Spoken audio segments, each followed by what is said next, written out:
Very few games have caught and held my attention as well as Wonder Boy 3: The Dragon's Trap on the Sega Master System. After I finished it, I was compelled to find other games like it, and while there are a handful of other Wonder Boy titles to experience, I chanced upon a little game called Cheeky Cheeky Boys for the Sega Genesis. At a first glance, you can probably understand why I thought it might be the answer to my prayers, but it diverges from Dragon's Trap in virtually every way other than a few visual similarities.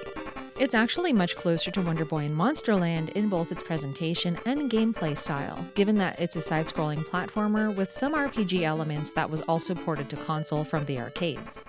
What initially grabbed me was just how beautiful the graphics are. It has that bubbly aesthetic that I admire in other titles like Blue's Journey or Gunstar Heroes.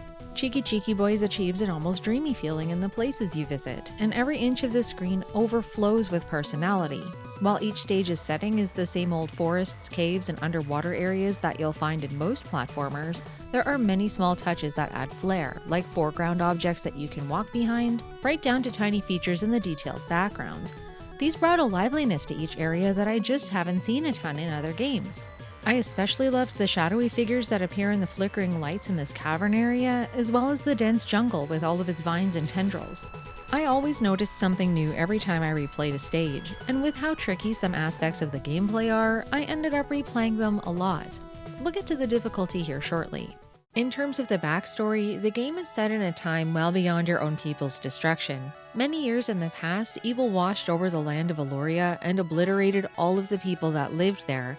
The only survivors were two infant twin boys that were heirs to the throne, and now that they're all grown up, they're off to avenge their people and reclaim their rightful place in the kingdom.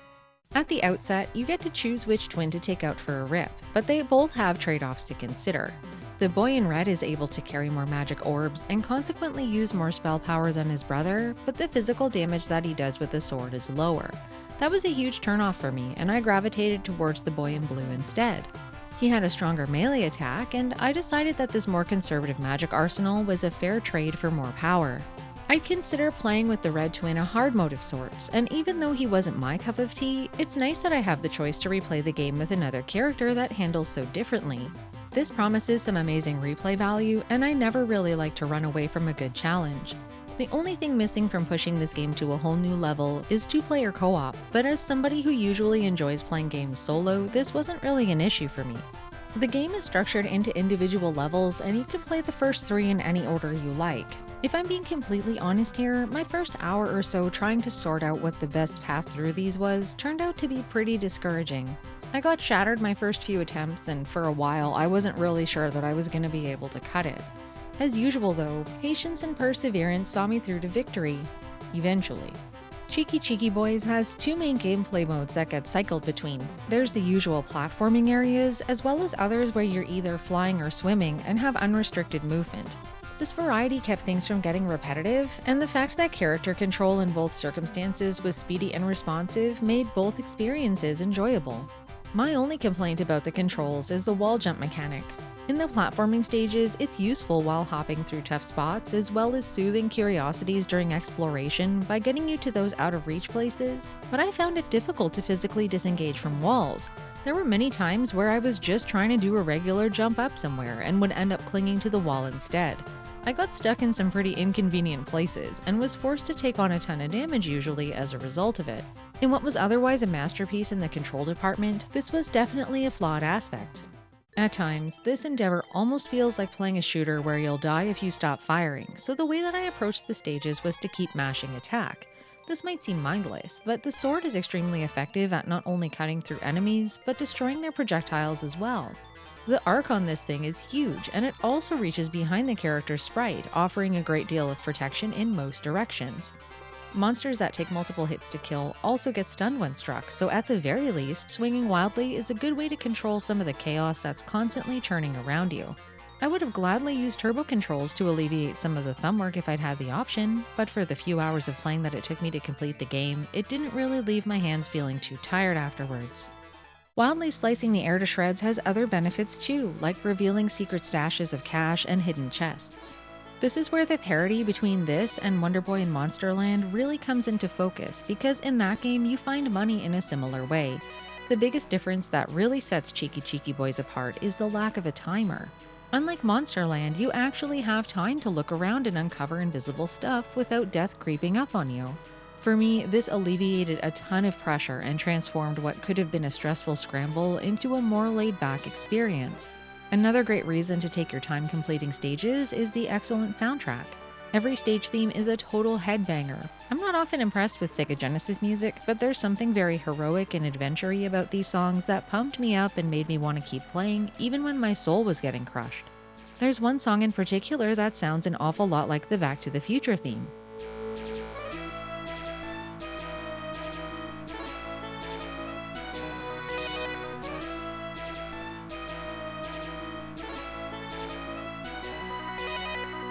There's a lot of memorable music here, and the soundtrack is worth listening to even when you're not playing. One of the biggest driving forces in Cheeky Cheeky Boys is the shop system that pops up between levels. If you want even the slightest chance of seeing the end of this one, you'll have to save up enough money to replenish expended magic orbs, as well as buy upgrades for the sword and shield.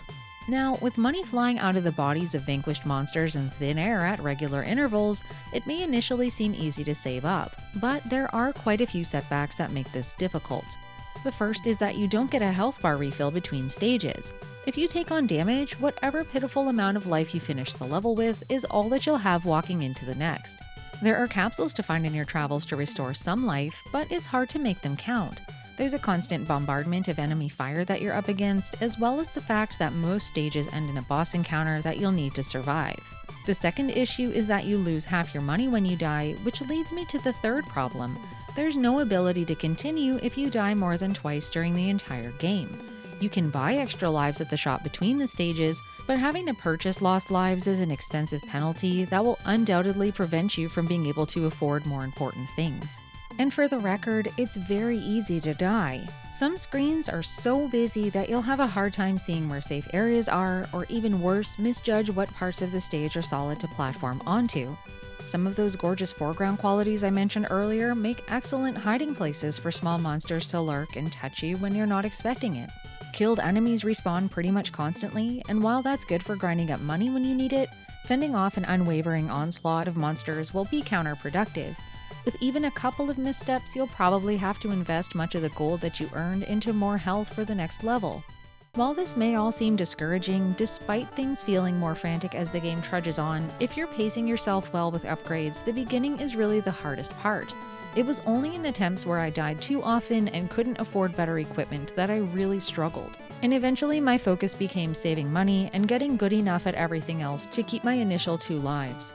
On my way through, many of my best runs came undone at new-to-me boss fights that I had to learn patterns for, but like anything else in Cheeky Cheeky Boys, they're predictable once you know what to expect. Given this game's history, it might not surprise you that they're your typical big and bold arcade-style fare, but with a cutesy twist. Actually, many of the enemies and monsters you fight are extremely endearing, and it's hard to imagine them sweeping in and slaughtering an entire kingdom worth of people to set this adventure into motion in the first place. Between the edamame pods that toss their beans around, or the fuzzy folks that wield small spades trying to destroy you, there's always something to smile about while fighting for your life.